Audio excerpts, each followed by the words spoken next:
If you're trying to figure out how to build a personal brand, you've probably tried a few things before you ended up on this video.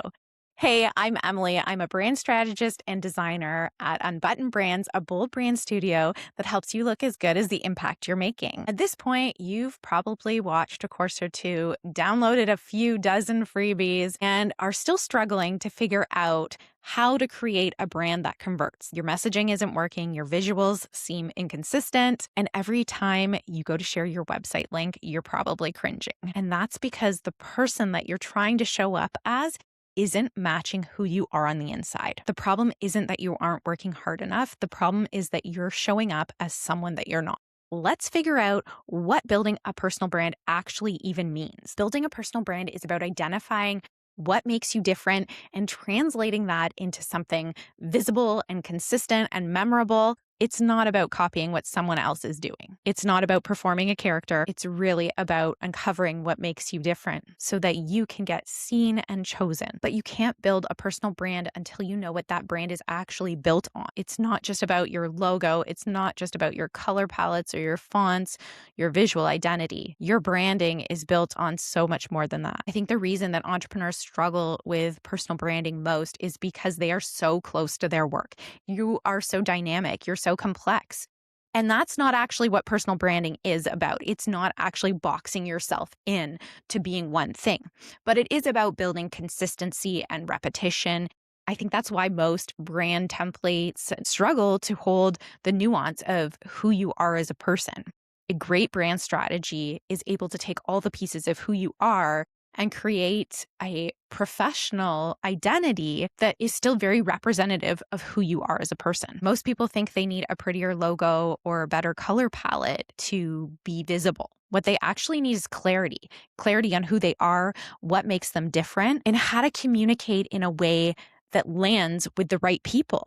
And part of that is also knowing who the right people are. So here's what building a personal strategy actually involves. Number one, what role do your values play in your brand? Your values are going to be your operating principles. These are the things that shape every single decision you make in your life and in your business. When your brand is actually based on genuine values, people will feel that. You'll stop sounding like everyone else. And then you start to attract people who align with how you work, not just what you offer. How do you identify what makes you unmistakable with what makes you different as a person, as a business? There are a lot of people who probably do what you do.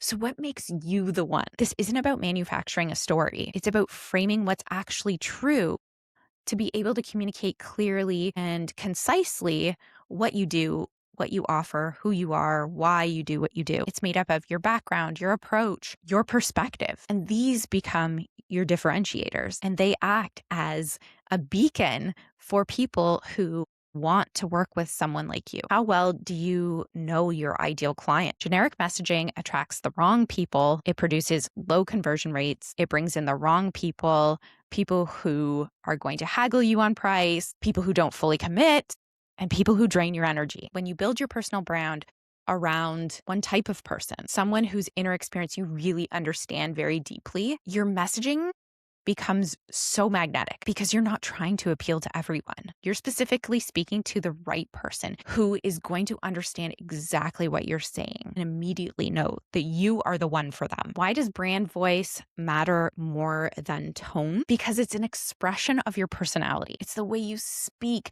the rhythm of your writing, what you find funny, what you refuse to be quiet about. When your voice is genuinely yours, when it's full of your personality, writing stops becoming a performance. You're not trying to sound like a brand. You're trying to sound like who you are as a person. That is what builds real trust. When you build an aesthetic first brand, it might look polished, but it's probably going to have low conversion rates because you're not speaking to anyone in particular. It's like wearing someone else's clothes. It might look good on them, but on you, it just feels off. Strategy first brand looks polished and it attracts aligned clients. And that's because it's speaking directly to who you want to bring into your space. It feels comfortable. It feels homey.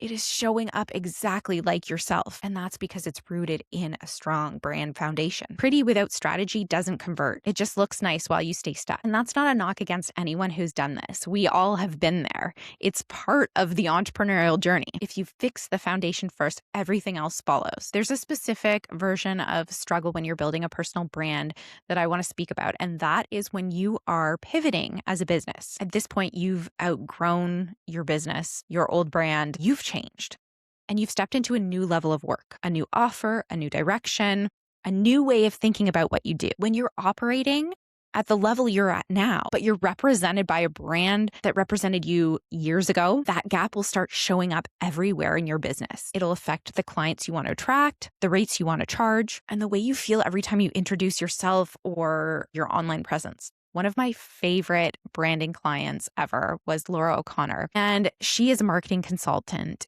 who is exceptional at what she does. And she is such a expressive, joyful, colorful person. And yet her brand was very like sage green and boring.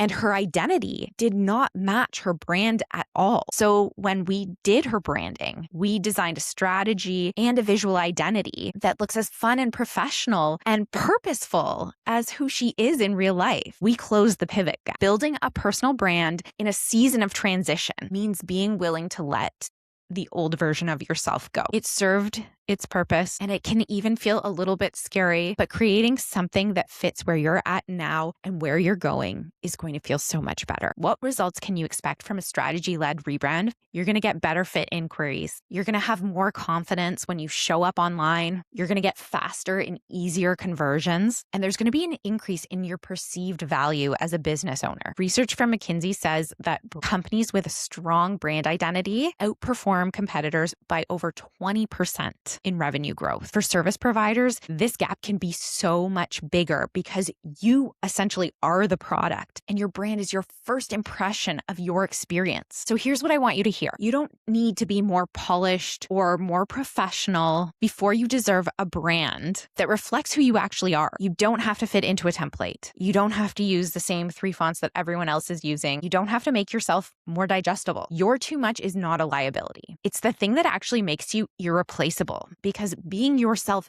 is the strategy. Entrepreneurs who stand out in saturated markets aren't the ones who copied the recipe best. They're the ones who stopped copying altogether, who built something so genuine, so unmistakably them, the right people couldn't help but pay attention. And that's what bold, inclusive, values-led branding can do for you. It doesn't just make you look good. It makes you feel good every single time you show up as your brand. It makes your business feel worth promoting, and it makes your rates feel justified without a single explanation. So if you're done being your industry's best kept secret, I would love to help you out. If you're looking for a starting point to stop blending in and start standing out, check out my free brand vibe quiz at unbuttonedbrands.com/quiz to get started. I'll see you next time.